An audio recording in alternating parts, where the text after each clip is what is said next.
So that happened. She said that, and then Casey said, "Shut up!" And she stormed outside, and the grandmother followed her.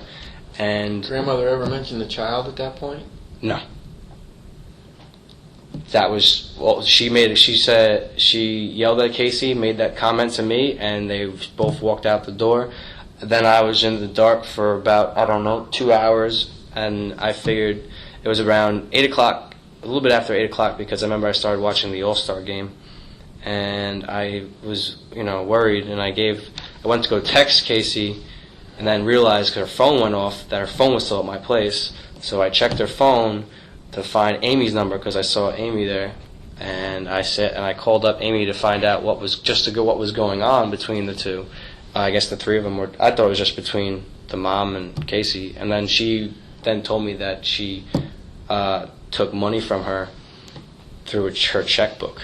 Did Amy ever mention the baby being missing at that time? Not at that time. I then received a call after that, maybe 20 minutes or half an hour, from an unknown number that didn't show up unknown, but it showed up a 407 number, and it was Casey's brother Lee. He addressed himself and introduced himself on the phone and told me what was going on, how she admitted to him that she didn't know where Caylee was and that she hasn't seen Caylee for 31 days. And after that, everything went downhill.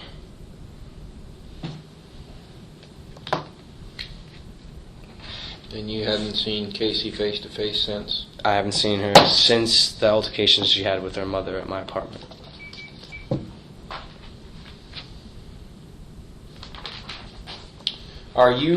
You had stated before you're willing to allow us to do some investigative leads that I don't necessarily want to talk about on tape. Yes. You're freely giving us that cooperation. Yes, sir. And with the hopes of finding the young child, and I greatly appreciate that. We may need to trip around with you a little bit. And I know you came from the east side of town today. I'm going to give you $40 of investigative funds, we call it. I'm going to have you fill out a form. Okay. That's because of your need for the fuel that we're going to probably drive around eventually and look and see what the address of that. Even if out of here when you want to go over there and look and get me the address from the car wash. Oh, yeah. And is there a way I can go up Semirole? Okay. I was actually going to ask you directions to get out of here. I can give you all that. Of course, I want, you got your phone. You've been burning your phone up for me. It's a long distance number. I'll go ahead and program you in. But anything else comes up, please call me. Mm-hmm. We'll talk about the press.